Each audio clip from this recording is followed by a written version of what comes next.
அன்பிற்குரிய சகோதர சகோதரிகளே, உங்கள் யாவருக்கும் என் இனிதான லெந்து நாட்கள் உடைய வாழ்த்துக்களை தெரிவித்துக் கொள்கிறேன். பொதுவாக கிறிஸ்தவத்தில் நாம் அனைவரும் அறிந்தபடி அட்வென்ட், லெந்தல் 2 காலங்களை நாம் அனுசரித்து வருகிறோம். இந்த அட்வென்ட் லெண்டலுக்கு இடையில் பிரசன்ன திருநாள் என்று ஒரு காலம் ஜனவரி முதல் வாரத்திலிருந்து நம்முடைய இந்த லெண்டல் ஆரம்பிக்கிற ஃபஸ்ட் சண்டேக்கு அந்த ஆஸ்வனேசிங்களோடைய அந்த பிரசன்ன திருநாள்.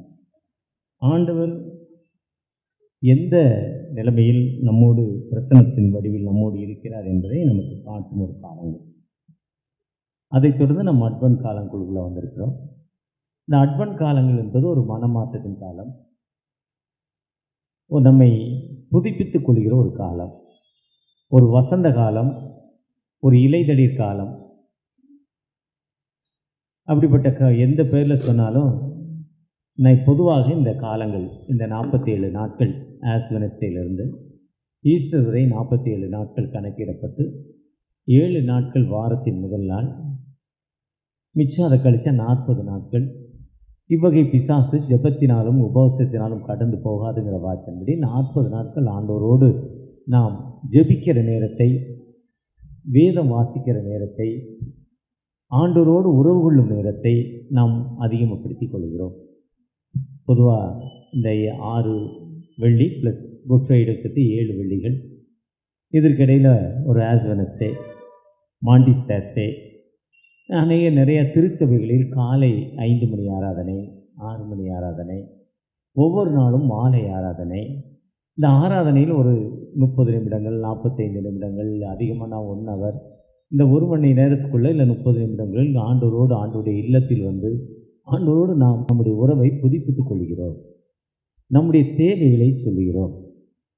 நமக்கு என்ன தேவையோ நம் ஆண்டோடைய சன்னிதானத்தில் என் நாமம் தரிக்கப்பட்ட ஜனங்கள் தங்களை தாழ்த்தி என்னை நோக்கி ஜெபம் பண்ணி என் முகத்தை தேடி தன்னுடைய பொல்லாத வழியை விட்டு திரும்பினால் பரலோகத்தை நான் கேட்டு தேசத்திற்கு சேமத்தை கொடுப்பேன். இந்த ஸ்தலத்தில் செய்யப்படும் ஜெபங்களுக்கு என் கண்கள் திறந்தவைகளும் செவிகள் கவனிக்கலுமாய் காணப்படுகிறது என்ற வார்த்தையின்படி அவருடைய நாமத்தை பெற்றுக்கொண்ட நாம் ஆண்டோடைய சன்னிதானத்தில், தகப்பனே எங்களுக்கு வாழ்வு கொடுங்க, உம்முடைய கிருபை எங்களுக்கு தாங்க தகப்பனே, உம்முடைய இணக்கத்தை எங்களுக்கு தாங்க தகப்பனே என்று அழைக்கிறப்போ நம் ஆண்டவரோடு இணைந்து நம்மை அர்ப்பணித்து நம்முடைய தேவைகளை ஆண்டோடைய சன்னிதானத்தில் சொல்கிறப்போ ஆண்டவர் நிச்சயமாக ஒரு விடுதலை கொடுக்கும் ஆண்டவர், நிச்சயமாக ஒரு வாழ்வு கொடுக்கும் ஆண்டவர். அந்த ஆண்டோடைய சன்னிதானத்தில் நாம் ஒவ்வொரு வெள்ளியும் இப்படிப்பட்ட காலங்களில் ஆண்டோடு இணைந்து வந்து ஆண்டவரை நோக்கி பார்க்கிறோம். இப்படிப்பட்ட காலங்களில் நமக்கு விசேஷமாக நம்முடைய லுத்திரன் திருச்சபைக்காக நமக்கு கொடுக்கப்பட்ட தலைப்பு இந்த வெள்ளிக்கிழமை 6 வெள்ளியிலையும் நம்முடைய அன்பு பேராயர் அவர்கள் ஒரு புதுவிதமான தலைப்பை நமக்கு கொடுத்திருக்கிறார். இந்த நாளில் கொடுக்கப்பட்ட தலைப்பு அடையாளத்தை மீட்டெடுக்கும் கிறிஸ்துவின் காயம். அடையாளத்தை மீட்டெடுக்கும் கிறிஸ்துவின் காயம். நம்முடைய சிம்பிள், நம்முடைய அடையாளம். பொதுவாக வெளியூருக்கு போனால் ஒவ்வொரு மாட்டிலையும் ஒரு முத்திரை போட்டிருப்பாங்க, சூடு வச்சு போட்டிருப்பாங்க, அந்த இன்ஷியல். இது இவருடைய அடையாளம். பொதுவாக மாடுங்களுக்கு இது அதிகமாக போடுவாங்க, பசு மாடுகளுக்கு அதிகமாக வெளியில் போடுவாங்க அடையாளம். அவங்களுடைய சிம்பிள் YSD ஏதோ அவங்களுடைய சிம்பிள் தெரிகிற மாதிரி. அதே மாதிரி கிறிஸ்துவின் மந்தையாக நமக்கு அவருடைய அடையாளத்தை கொடுப்பதற்காக கொடுக்கப்பட்டிருக்கிறார். இந்த அடையாளத்தை சொல்கிறப்போ எனக்கு அழகாக ஒரு ஊரில் 2 வாலிபர்கள் இருந்தாங்க. 2 வாலிபர்களுடைய தனித்தன்மை என்னென்னா, ராத்திரி நேரத்தில் யார் ஆட்டையாக தூக்கிட்டு வருவான், யார் மரத்துலையாவது தேங்காய் பிடிங்கிடுவான், ஏதாவது ஒரு தவறு ஜாலி, அவங்களுக்கு அது ஒரு செம்ம ஜாலி. ராத்திரி நேரத்தில் அதை எடுத்து அதை அடுத்த நாள் அன்றைக்கி ராத்திரியோ பகலையோ கொண்டு விற்றுட்டு அதை அடுத்த நாள் அதை ஜாலியாக ஹோட்டல், சினிமா அப்படிலாம் ஜாலியாக செலவு பண்ணுவாங்க. ஒரு நாள் இது கையங்களமாக பிடிச்சிட்டாங்க. பிடித்த பிறகு அதில் 2 பேருக்கும் அந்த நெத்தியில் ஒரு கோடை போட்டுட்டாங்க, ஆட்டு திருடன், ஆனாத்தினான்னு போட்டாங்க. ஆனாத்தினான்னு போட்டு எல்லாரும் இது என்ன இவங்க தலையில் என்ன இது ஆனாத்தினா, இவன் ஆடு திருடன், இவன் ஆட்டு திருடன் அவன் பேர அடையாளத்தை போட்டாங்களாம். அதில் ஒரு மனுஷன் மட்டும் அந்த சிம்பிள் தாழ முடியாமல் வெளியூருக்கு போயிட்டான். 2 பேரில் ஒருத்தர் வெளியூர் போயிட்டார். ஒருத்தர் மட்டும் உள்ளூரில் இருந்தார். உள்ளூரில் இருந்தவர் மட்டும் இந்த ஆட்டுத்திட்டங்கிற பேரை மாற்றணும்னு என்ன பண்ணாரா, அவர் மனம் மாறி ரொம்ப தர்மம் செய்ய ஆரம்பிச்சிட்டாராம். நிறைய பேருக்கு உதவி செய்ய ஆரம்பிச்சிட்டாராம். அந்த உதவி செய்ததில் ஆட்டு திருடங்கிறது இவர் அநேகருக்கு உதவி செய்யும் திருடங்கிற மாதிரி அதன் பேரை மாற்றிட்டாங்களாம். ஒருவேளை வாழ்க்கையில் நம் ஆண்டவரோடு இணைந்து நம்மை அடையாளப்படுத்தி கொள்ள ஆண்டவர் உங்களை அழைக்கிறார். நீங்கள் நானும், நாம் கிறிஸ்தவ மக்களாகிய நீங்கள் நானும் எப்படிப்பட்ட ஒரு அடையாளத்தை நாம் பெற்றுக்கொள்கிறோம்? எப்படிப்பட்ட ஒரு அடையாளத்தை நாம் பெற்றுக்கொள்கிறோம்? கிறிஸ்தவம் என்பது அப்போஸ்தலர் 11:24 அவர்கள் நல்லவர்களும் பரிசுத்தாவின் வல்லமையினாலும் விசுவாசத்தினால் நிறைந்தவர்களாய் காணப்பட்டார்கள். அதனால் அந்தியோகியாவில் அவர்களுக்கு கிறிஸ்தவர்கள் என்று பெயர் சூட்டப்பட்டது. கிறிஸ்தவர்கள் என்று பெயர். Is a good people. ரெண்டாவது faith. Is a faith people. விசுவாசத்தில் ஸ்டாண்ட் பை ஃபெய்த். பரிசுத்தாவின் வல்லமை, ஹோலி ஸ்பிரிட்டுடைய அனைட்டிங் பவர் அவங்கள்ட்ட இருந்துச்சு. ஆனால் அவர்களுக்கு கிறிஸ்தவர்கள் என்று பெயர் சூட்டப்பட்டுச்சான். இதுதான் கிறிஸ்தவம். கிறிஸ்தவம் என்பது நாம் அடையாளத்தை பெற்றுக்கொள்ள, கிறிஸ்து நமக்காக நம்மை பாடுகளை ஏற்றுக்கொண்டு, நமக்காக சிலுவையில் பாடுகளை ஏற்றுக்கொண்டு தம்மை தாமே வெறுமையாக்கி சிலுவையின் மரணம் வரைந்த அடிமையின் ரூபம் எடுத்து மனுஷ சாயலாயினார். தன்னைத்தானே வெறுமையாக்கி அடிமையின் ரூபம் எடுத்து சிலுவையின் மரணம் வரைந்த தம்மை தாழ்த்தினார்னா அதுக்கு காரணம் என்னென்னா, நாம் மாற்று ஆண்டவர்கிட்ட நாம் விடுதலை பெற்றுக்கொள்ள மக்களாய் காணப்பட வேண்டும். ஆனால்தான் கிறிஸ்து சிலுவையில் பிதாவே இவர்களை மன்னியும், தாங்கள் செய்கிறது இன்னதென்று அறியாதிருக்கிறார்கள். அதை ஃபாலோ பண்ண முதல் இரத்த சாட்சி ஸ்தேவான். அப்போஸ்தலர் 7:59-60 தகப்பனே, டேடி, இவர்கள் செய்தும் அக்கிரமத்தை இவர் மேல் சுமத்தாதிரும் ஜெபிக்கிறார். ஊருக்கு வெளியே தள்ளி கல்லெறிந்து அவரை கொல்லுகிறார்கள். கொல்லுகிற மக்களை பார்த்து அவர் சொல்றார், இவர்கள் அக்கிரமங்களை இவர்களுக்கு மன்னியாதிருங்கள். இதுதான் கிறிஸ்தவம், மன்னிக்கும் மக்கள். அடுத்து சொல்றாரு, அந்த மன்னிப்பு என்பது 2 கள்வன் சிலுவையில் இருக்கப்போ ஒருவர் தன்னை உணர்ந்து ஆண்டவரை நோக்கி எனக்கு பரதேசி வாழ்வு, தன்னைத்தான் சோதித்தறிந்து 1 கொரிந்தியர் 11:28 சொல்றார். தன் பிழைகளை உணர்வு யார்? சங்கீதம் 19:12 சொல்றார். தன் பாவங்களை மறைக்கிறவன் வாழ்வடை மாட்டான். நீதிமொழிகள் 28:13 சொல்றார். யார், எந்த மனிதன் தன்னை நினைத்து ஆண்டவருடைய சன்னிதானத்தில் வருகிறான் அவனுக்கு மறுமை வாழ்வு. அது 2வது கள்வன். 3வது வாக்கியம் அது என்னன்னா, அந்த உலகத்தில் இன்னைக்கு நிறையா ஓல்டேஜ் ஹோம் இருக்குன்னா, நிறைய ஓல்டேஜ் ஹோமில் ஒரு 10 பேர் இருந்தால் நம்ம கணக்குப்படி அதில் 1.5% 2% கிறிஸ்தவ மக்கள் இருக்கணும்.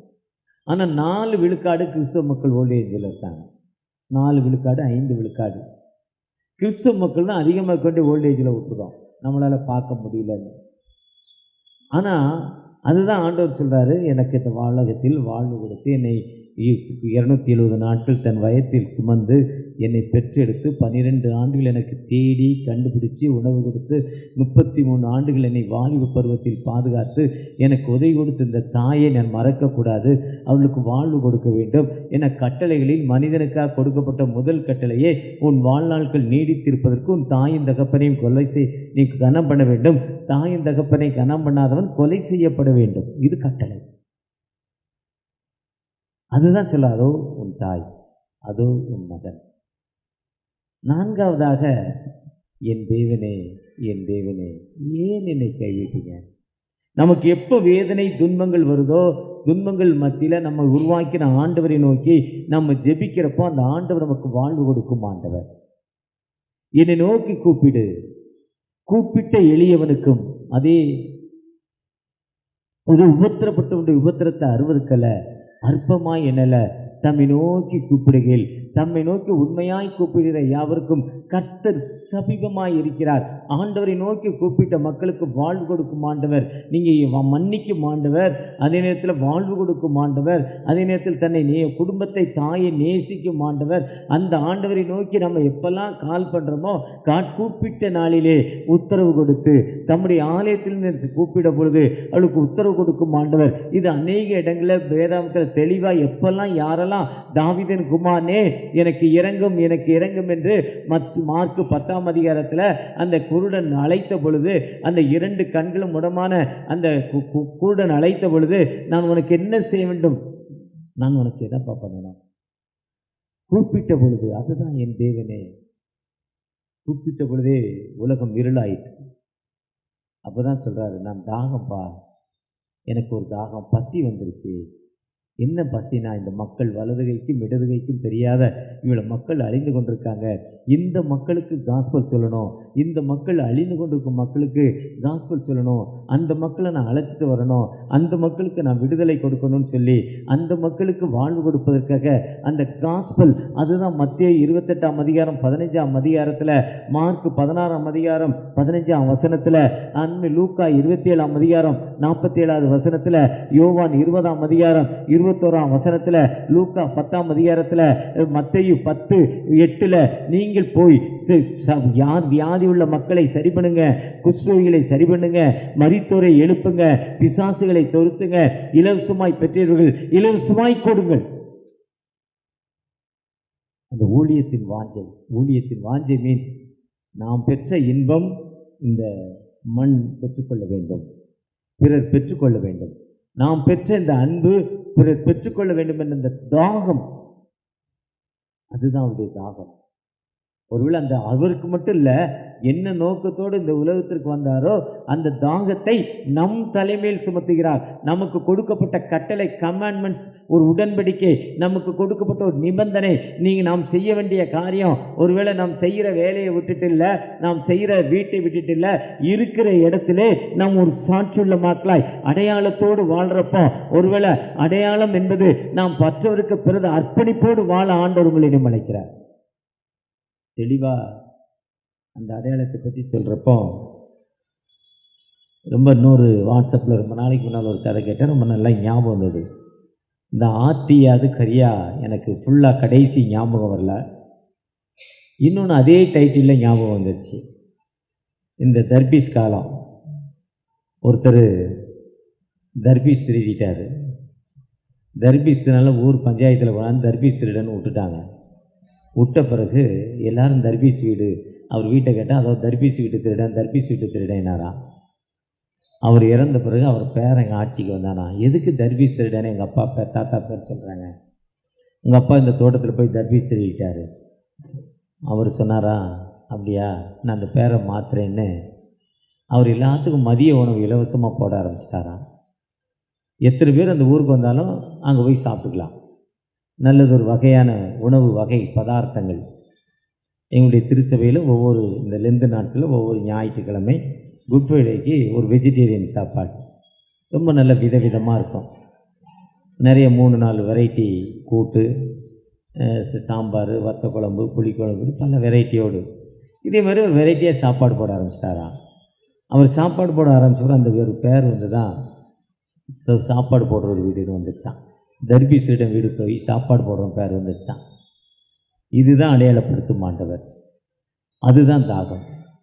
தாகம் என்பது இன்றைக்கி வந்து நீங்கள் வட இந்தியாவில் போனீங்கன்னா, நான் மாதத்தில் ஒரு முறை வட இந்தியாவுக்குள்ளே போகிறேன். மாதத்தில் ஒரு தடவை போய் மாதத்தில் ஒரு தடவை காஸ்பல் சொல்கிறப்போ கான்செப்ட் என்ன சொல்கிறாங்கன்னா, இப்போ நேரே போய் இயேசு கிறிஸ்து நல்லவர்னு சொன்னால் யாரும் ஏற்றுக்கிறது இல்லை, அடிக்கிறான். ஜெபம் பண்ணால் அடிக்கிறான். கிறிஸ்துவன்னு சொன்னால் அடிக்கிறான். மதம் மாற்றம் வந்துட்டியான்னு. கடந்த 2 நாளைக்கு முன்னால் வியாழக்கிழமை சிப்ஸ் இனத்து மக்கள் படப்பை பக்கத்தில் சென்னை பேராயத்துடைய ஒரு மிஷினரி பாக்கியராஜுங்கிறவரை அழைச்சிட்டு போனார். ரோட்டில் ஷெட்டுக்கு எந்தவித வாசலும் இல்லை. சிப்ஸ் இன மக்களுங்கிறது நரிக்குறவர். இங்கே மீஞ்சூரில் நம்ம சர்ச்சு டிஎல்சி சர்ச்சு தாண்டி போனீங்கன்னா ஒரு 1/2 கிலோமீட்டரில் லெஃப்டில் ஒரு 250 ஃபேமிலி இருக்காங்க.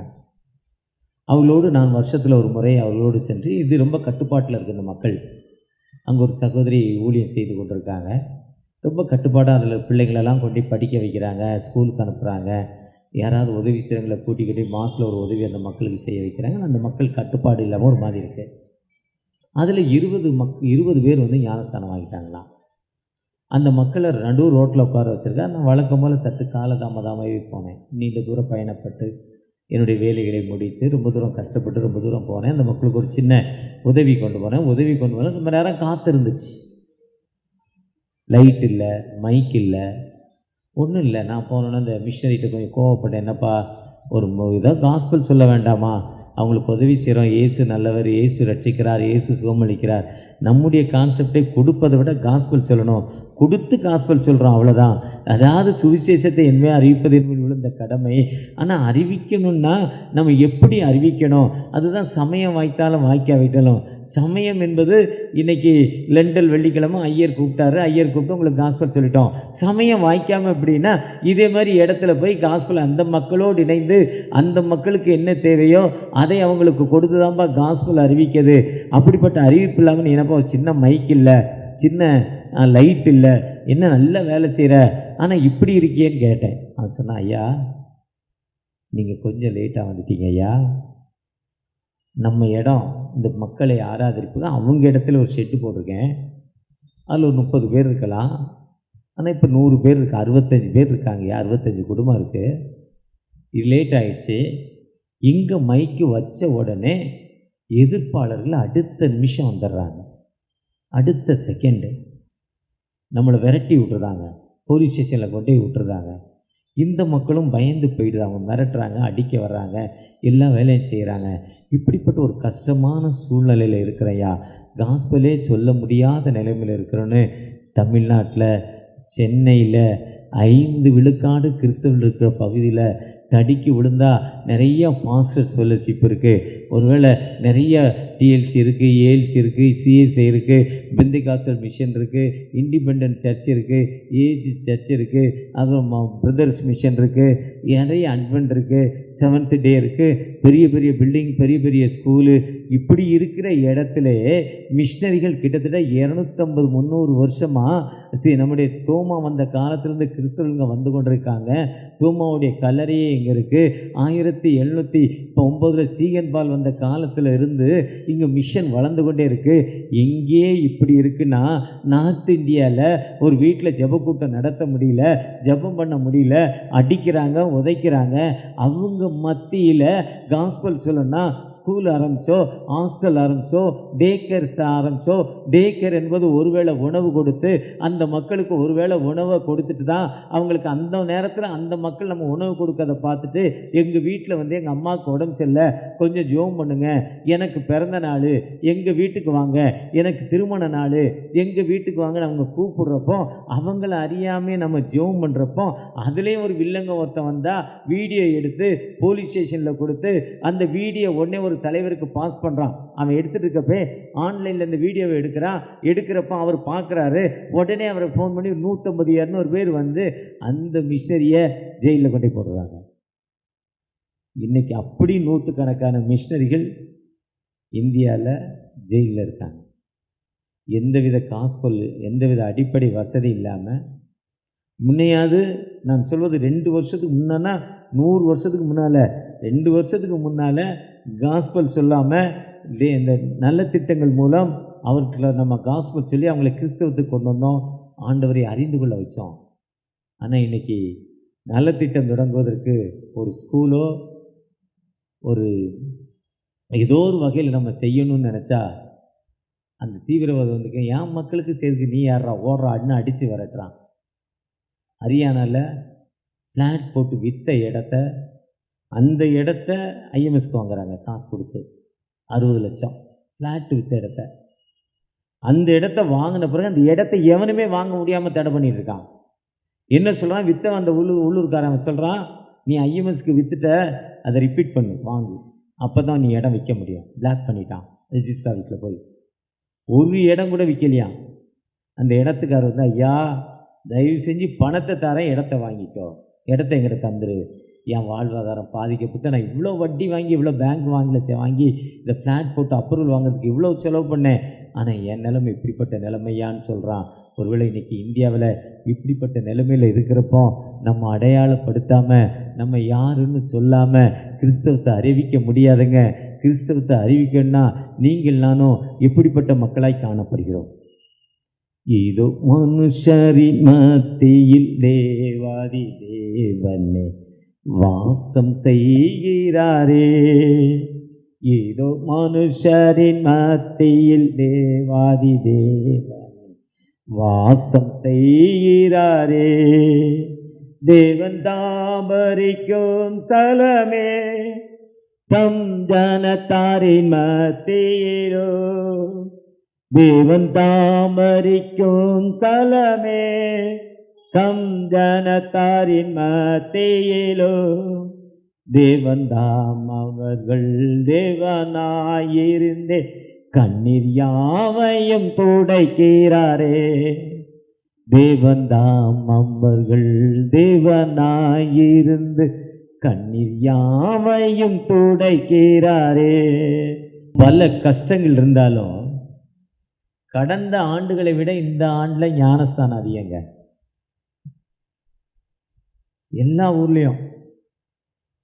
போன வாரத்துக்கு முந்தின வாரம் ஒரு ஸ்டேட்டுக்கு போயிருந்தேன். இப்போ அவங்க ஜெப குறிப்பெல்லாம் போடுறதில்ல, இத்தனை பேர் ஞானஸ்தானம்லாம் போடுறதில்ல. ஏன்னா அந்த இடத்துக்கு உடனே நம்மளை மாதிரி வாட்ஸ்அப்பை பார்த்துட்டு அங்கே தீவிரவாதிக்கு ஃபோன் பண்ணி சொல்லிடுறாங்க. அதனால் நான் பேர் சொல்கிறதில்லை. இப்போ அவங்களே நீங்கள் சொல்லாதீங்கிறாங்க. 60 பேர் ஞானஸ்தானம்.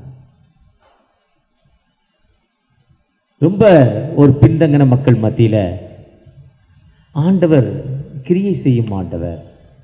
காரணம், அங்கே அடையாளப்படுத்தி மீட்டெடுக்கும் ஆண்டவராய் காணப்படுகிறார்.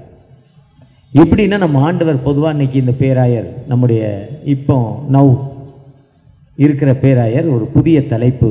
எனக்கு அருமையான அன்பு சகோதரர் ரெவரண்ட் அசோக் ஐயா நீண்ட நாளாக அடைக்கலநாதருக்கு போகணும் ஆசை.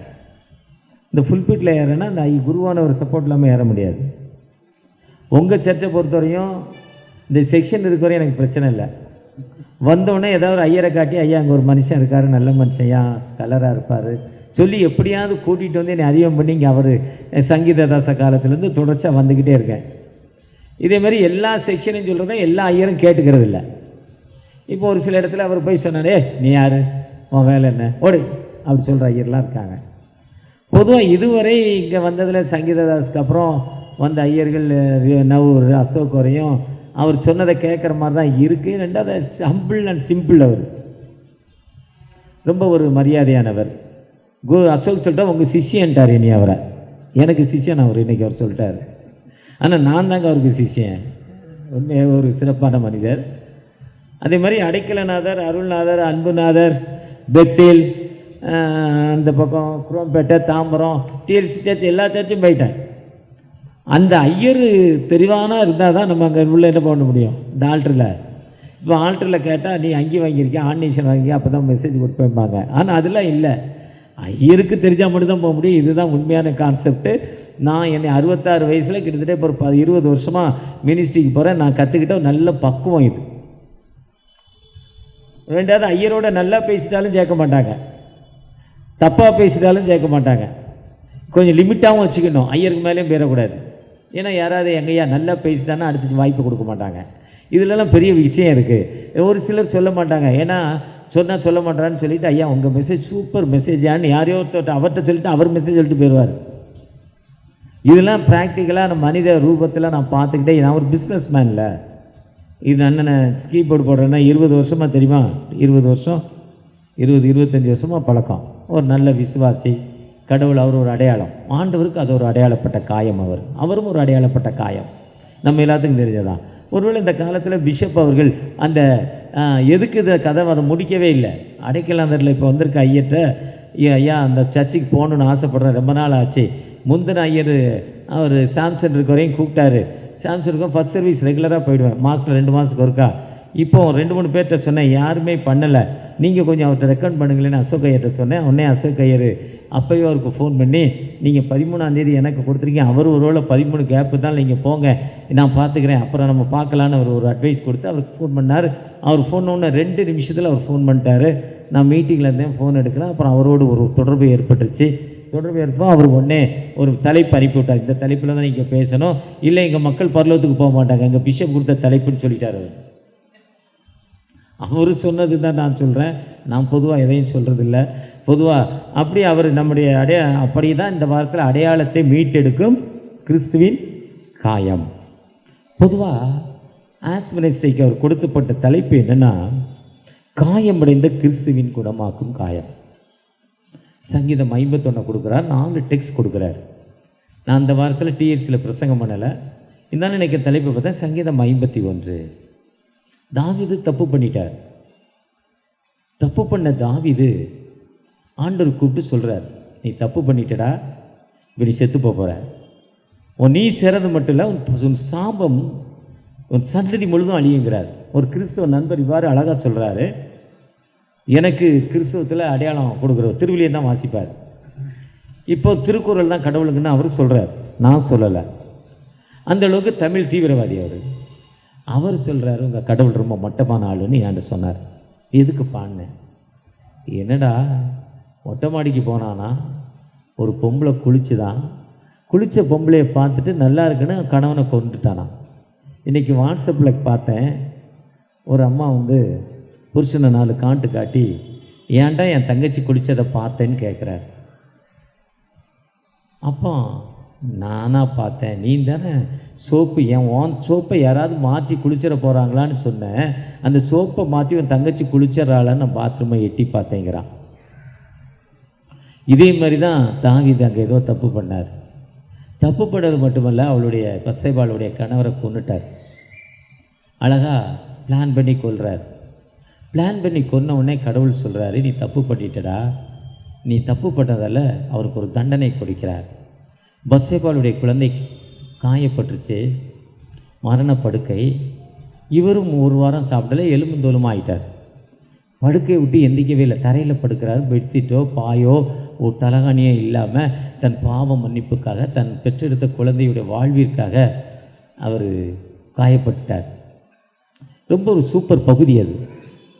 எல்லாரும் வேலைக்காரங்களாம் அலறாங்க. ஆனால் குழந்தை செத்து போகிறதுன்னு தெரிஞ்சவொடனே எழுந்தார், பல்லு விளக்குனார், குளித்தார், டிஃபன் கொண்டு போனார். காலையில் இன்றைக்கி ஆப்பம் சட்னி சாப்பிட்டா ரொம்ப சூப்பராக இருந்தது. தேங்காய் பால் சாப்பிட்டா ரொம்ப சுகர் வேண்டான்ட்டு சட்னி சாப்பிட்டேன். அதே மாதிரி நல்ல திக்கான உணவு சாப்பிட்டாரு. சந்தோஷமாக தலைக்கு எண்ணெய் வச்சார், பவுட்ரு போட்டார், செண்டு போட்டார். என்னன்னு கேட்டாங்க. அது ஒன்றும் இல்லைங்க, பாசிங் இருந்தேன், கடவுள் கொடுப்பாருன்னு, கடவுள் தான் கொடுக்கலையா, அவர் சித்தம் கொடுக்கல, இனிமேல் வேலைக்காகாது, அதனால் சாப்பிட்டேன். இதுதான் ஆஸ் வெட்னஸ்டேக்கு போடப்பட்ட தலைப்பு. என்னென்னா, காயமடைந்த கிறிஸ்துவின் குணமாக்கும் காயம். நம்ம அதுதான் சங்கீதம் 51 தேவனே அவர் வாசிக்கிறார். நீங்கள் அதை நின்று நிதானமாக ருசித்து பார்த்தீங்கன்னா, எங்களுடைய சர்ச்சில் இப்போ 47 நாட்கள் அந்த சங்கீதத்தை வாசிப்பாங்க. தேவனே உங்களுடைய திருவின்படி நீங்கள் இறங்க, என் அக்கிரமங்கள் இங்கே என்னை சுத்திகரியும். நீங்களான ஆண்டவர். அருமையான சிறப்பான தலைப்பு. அடுத்த வெள்ளிக்கிழமை ஃபஸ்ட்டு அந்த லெண்டல் வெள்ளியில் நம்பினோரை குணமாக்கும் காயம். யார் அவரை நம்புகிறாங்களோ, நீ விசுவாசித்தால் கர்த்தருடைய மகிமையை காண்பாய், கர்த்தரை நம்பிக்கிறவன் செழிப்பான், கர்த்தரை நம்பிக்கிற ஒரு காலம் வெட்கப்படுவதில்லை. மகளே, உன் விசுவாசம் உன்னை ரட்சித்தது, விசுவாசியா இரு என்று சொல்லிட்டு ஒரு வார்த்தை சொல்லும். அதுதான் சங்கீதம் 107, 19, 20. ஆபத்தில் அவர் நோக்கி அழைத்தார்கள், இக்கட்டுகளிலிருந்து வாழ்வு கொடுத்தேன். ஆபத்துக்கு என்னை அழைத்தார்கள், என் வசனத்தை அனுப்பி, என் வார்த்தையை அனுப்பி குணமாக்கி.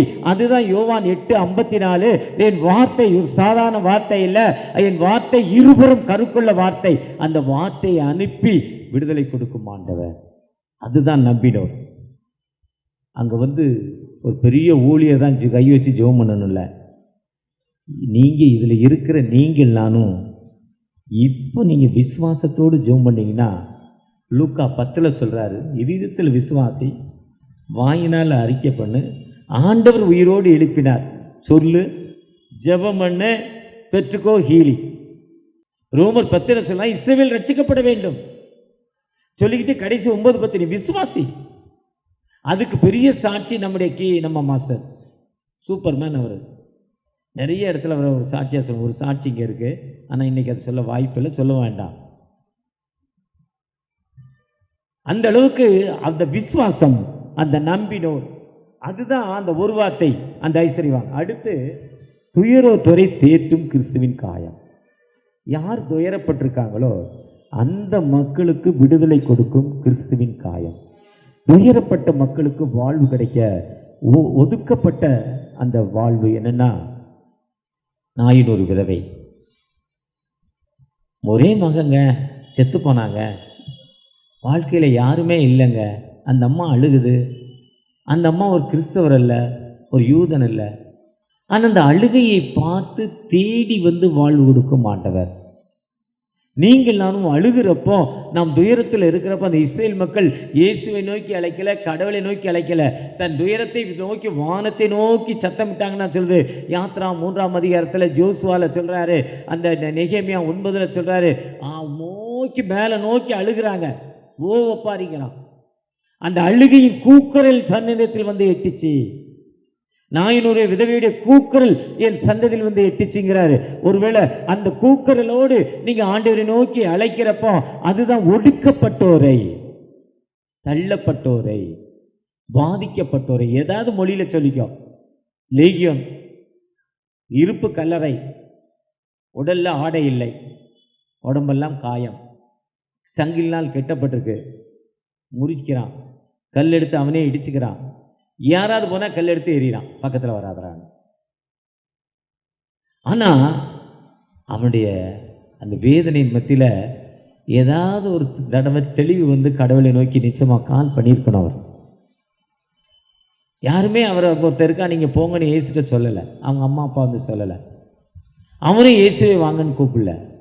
ஏதோ ஒரு டைம் அந்த ஏற்ற வேளை வர்றப்போ, ஏற்ற வேளையில் ஆகாரம் கொடுக்க மாட்டோம். ஏற்ற வேளை அங்கே வர்றாரு, பார்த்துட்டு அந்த அசுத்தாவியெல்லாம் விரட்டுறாரு. விரட்டின பிறகு அவனை பார்த்தீங்கன்னா, அந்த மார்க்கு 5:15 தான் எனக்கு ரொம்ப இன்ட்ரெஸ்டாக பிடிக்கும். சில லூக்காவே சொல்லியிருக்காங்க, லூக்கா நற்செய்தியிலே சொல்லியிருக்காங்க. மார்க் 5 தான் நான் அவரை திரும்ப திரும்ப வாசிருக்கேன். புத்தி தெளிந்து ஆடைகள் தரித்து இயேசுவின் பாதத்தில் இருந்தாருங்க. பாதத்தில் இருந்தால் சொன்னார், இந்த உலகம் வேண்டாம்ப்பா, எங்கள் அம்மா வெட்டிட்டான், எங்கள் அப்பா வெட்டிட்டான், என் சகோதரன் வெட்டிட்டான், என் சொந்தக்காரன் வெட்டிட்டான், என் ஜாதியை பேரி சொல்லி ஏமாத்துறவனே என்னை வெட்டி விட்டான். நீங்கள் போதும்பா, நீங்கள் ஒருத்தர் போதும் பாதத்தில் உட்கார்ந்துருக்கிறப்போ அவர் சொல்கிறார், இல்லை இல்லை, நீ பெற்ற இன்பம் பிறருக்கு போகணும் போ. அவன் தெக்கப்போலி நாட்டில் போய் காஸ்பல் அறிவித்தான்.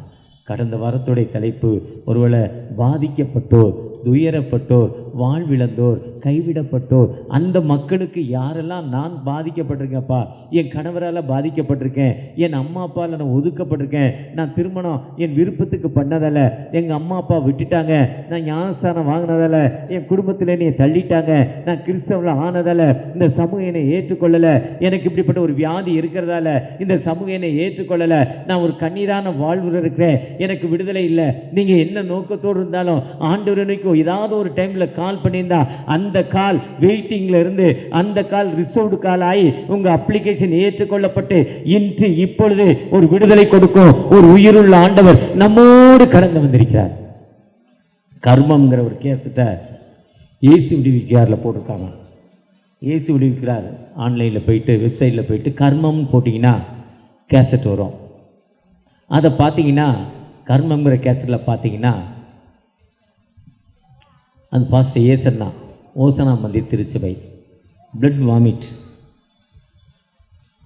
நாத்தம், அம்மா அப்பா வெட்டி விட்டாங்க. எதுக்கு பிளட் வாமிட்னா, அவங்க ஃபேமிலியில் அவங்க மதப்படி ஆட்டு ரத்தம், கோழி ரத்தம்லாம் அவங்க தாத்தா பாட்டி குடிச்சிருக்காங்க. அப்படி தூக்கி போட்டு குடிப்பாங்களாம். அதை குடிக்கிறப்போ ஒரு நேரத்தில் 100 கோழி 200 கோழியோட ரத்தத்தை குடிப்பாங்களாம். அதனுடைய தண்டனை, இவர் சின்ன வயசில் கஞ்சா சிகரெட் ஆரம்பித்து லங்ஸ் ஓட்டையாகி பிளட் வாமிட்டிங், வீட்டை விட்டு வெட்டிட்டாங்க. ஆனால் இதே மாதிரி ஒரு திருச்சபையில் நடந்து போனாராம், மரணத்தை நோக்கி ட்ரெயினில் உழுது சாகிறதுக்கு, குண்டூரில். ஒரு லைட்டு திருச்சபையிலேருந்து போச்சான். அப்படியே அவரை ஸ்பெக்ட் பண்ணி உள்ளே இழுத்துட்டு வந்துச்சான். அவர் டுக் பண்ணி டுக் பண்ணி தூக்கிட்டு வந்துச்சான். உள்ளே வந்து கொஞ்ச நேரத்தில் அவருடைய பிளட் வாமிட்லாம் நின்று போச்சான். அந்த மேலே இருக்க ஸ்மெல்லாம் மாறிட்டான். அப்படியே ராயபுரத்தில் மார்நாதா சர்ச், இன்றைக்கி ஜேம்ஸ் பால்ராஜன் ஒருத்தர் இருக்கார்.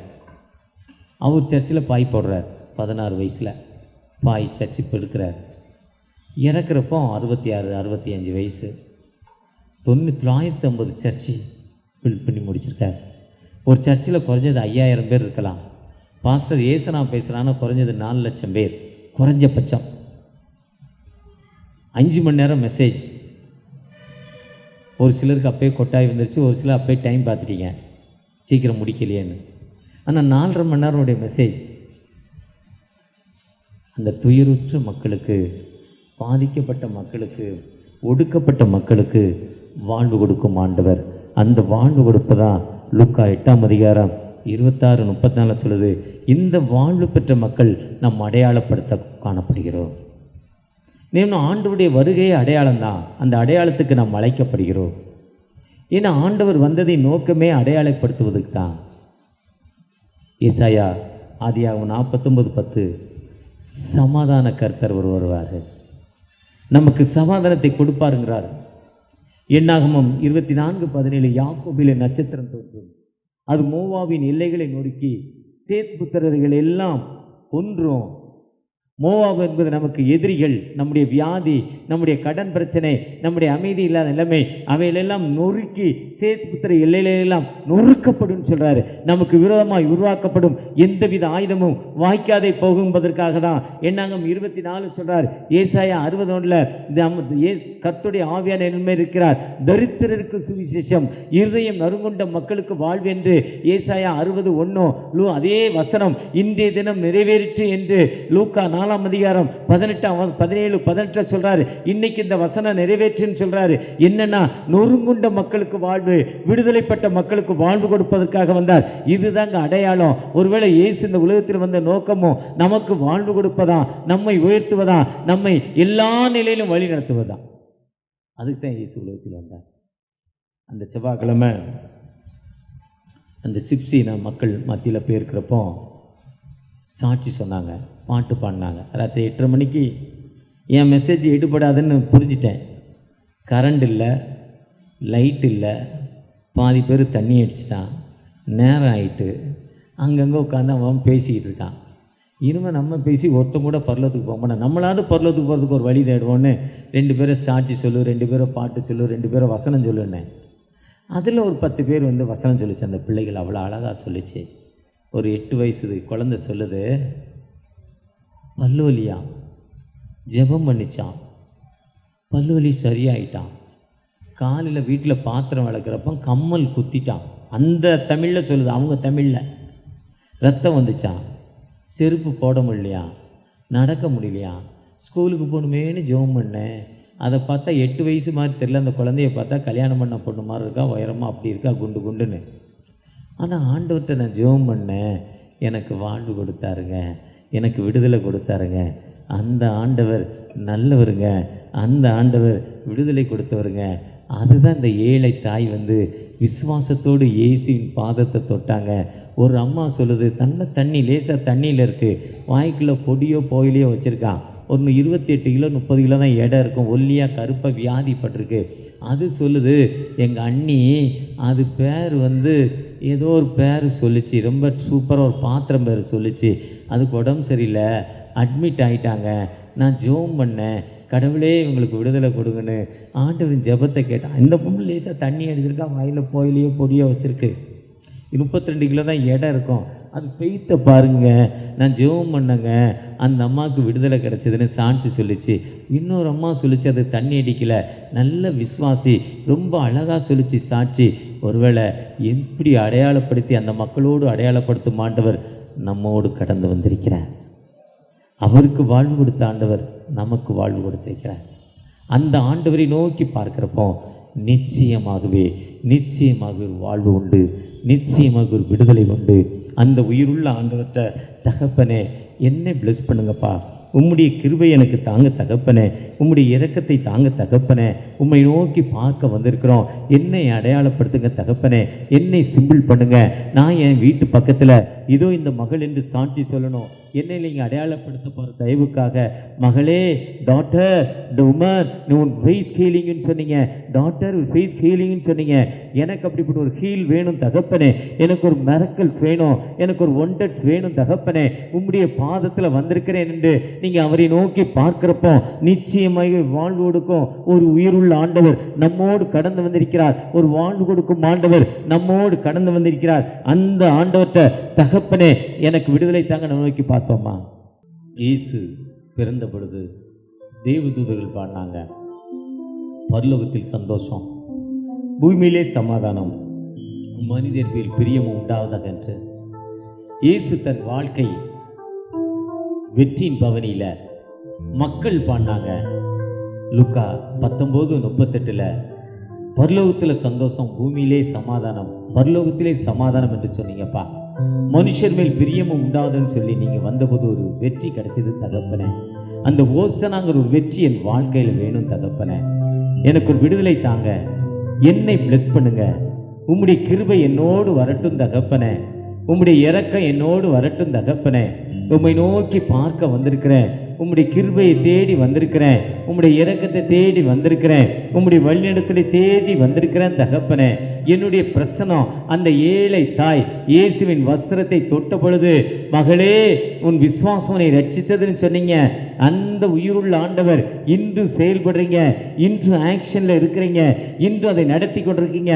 அந்த விடுதலை, அந்த அற்புத வாழ்க்கையில இதோ இந்த ரோட்ல இப்படி போய்கிட்டு இருந்தேன், ஏதோ ஒரு சத்தம் கேட்குதுங்கிற வடிவில் உள்ள வந்து உட்கார்ந்தவன எனக்குள்ள அற்புதம் தகப்பனே. எனக்குள்ள ஒரு பவர் இறங்கிருக்கு, எனக்குள்ள ஒரு விடுதலை இறங்கிருக்கு, எனக்குள்ள ஒரு அதிசயம் வந்திருக்கு தகப்பனே. நிச்சயமாக ஆண்டவர் எனக்கு விடுதலை தருவாருங்கிற நம்பிக்கையோடு பலவீனப்பட்டு வீட்டில் சுகவீனமாய் இருக்கிற என் தாய்க்கு ஒரு அற்புதம், என் சகோதரிக்கு ஒரு அற்புதம், என் சகோதரனுக்கு அற்புதம் மருத்துவமனையில் பதிவு செஞ்சிருக்காங்க. இருந்தாலும் நான் உண்மை நோக்கி பார்க்க வந்திருக்கிறேன். இதோ இந்த திருச்சுவின் சத்தம் கேட்டுச்சு, இந்த சத்தத்தை கேட்டு வந்திருக்கிறேன் தகப்பனே. வார்த்தை அனுப்பி குணமாக்கி இக்கட்டுகள் என்று வாழ்வு கொடுக்கிற தகப்பன் அல்லவா, அந்த உயிருள்ள தகப்பன் என் மத்தியில வாங்க, உம்முடைய கிருபையை தாங்க, உம்முடைய இரக்கத்தை தாங்க. உம்மை நோக்கி பார்க்க வந்திருக்கிறேன் என்று உம்மை நோக்கி ஜெபிக்கிற மத்தியில உம்முடைய வல்லமை இறங்கட்டும், உம்முடைய அபிஷேகம் இறங்கட்டும். ஆசீர்வதிங்க, வழி நடத்துங்க.